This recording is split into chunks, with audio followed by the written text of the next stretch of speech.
রাধে রাধে, সকলকে দণ্ডবত প্রণাম। আজকে আমরা বেরিয়ে পড়েছি নতুন একটি দর্শনীয় স্থানের উদ্দেশ্যে এবং আজকে আমাদের দর্শনীয় স্থান জটেরি ধাম। এটি রাজস্থানের অন্তর্গত বৃন্দাবন ব্রজ 84 কোষের মধ্যে অবস্থিত জটেরি ধাম। চারিদিকে পাহাড়, প্রকৃতি এবং তার মধ্যে অবস্থিত জটেরি ধাম খুব সুন্দর একটি দর্শনীয় স্থান এবং পাহাড়ের উপরেও একটি আছে মন্দির। আমরা সেগুলি দর্শন করব। চলুন যাওয়া যাক। রাধে রাধে।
রাধে রাধে, সকলকে দণ্ডবত প্রণাম। আজকে আমরা চলে এসেছি জটেরি ধাম। এটি বৃন্দাবন থেকে 80 কিলোমিটারের বেশি পথ আসতে হবে এখানে আসার জন্য। আমরা আজকে দর্শন করব জটেরি ধাম এবং এখন আমরা দর্শন করতে যাচ্ছি যেখানে ব্রহ্মদেবের 4 পুত্র তপস্যা করেছিলেন। সনকাদি মুনির সাথে যেখানে সাক্ষাৎ করেছিলেন নারদ মুনি। আমরা দর্শন করব সেই মন্দির। চলুন দর্শন করা যাক।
रसिक रसीली बोलनी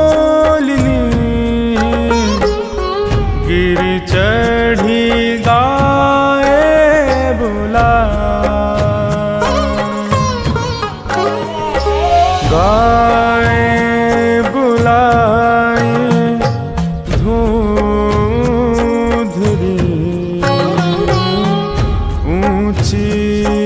टेर सुनाए।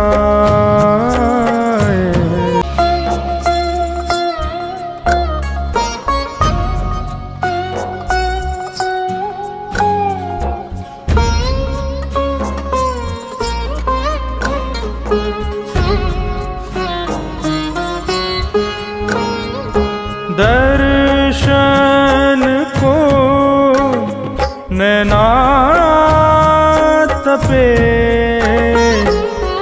वचन सुनन को कान। আমরা এখন আছি গন্ধমাদন পর্বতের উপরে। ঠিক এই স্থানে গন্ধমাদন পর্বতের উপরে ব্রহ্মাদেবের 4 পুত্র তপ করেছিলেন এবং নারদ মুনি এই স্থানে এসেছিলেন ব্রহ্মদেবের 4 পুত্রের সঙ্গে সাক্ষাৎ করতে। আর এই সাইডে আপনারা দেখতে পাচ্ছেন এটা হচ্ছে বৃন্দাচল পর্বত।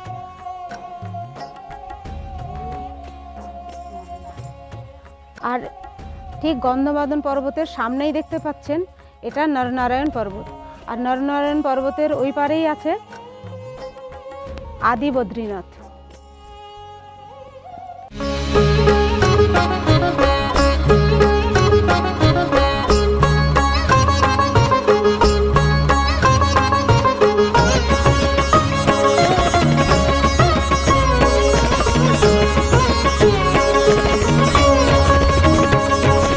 पूरन शशि मुख देख के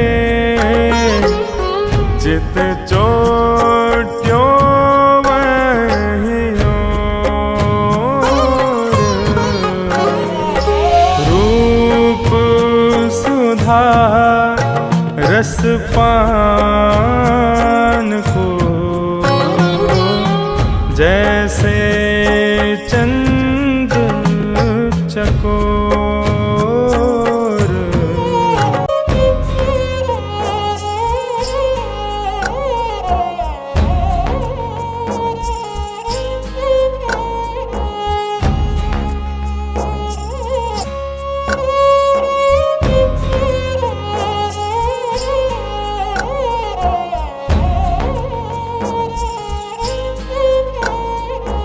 হরে কৃষ্ণ, রাধে রাধে। আপনারা দর্শন করলেন জটেরি ধাম। আবার দেখা হচ্ছে নতুন একটি দর্শনীয় স্থান নিয়ে। সবাই ভালো থাকবেন, সুস্থ থাকবেন। রাধে রাধে, জয় শ্রীকৃষ্ণ।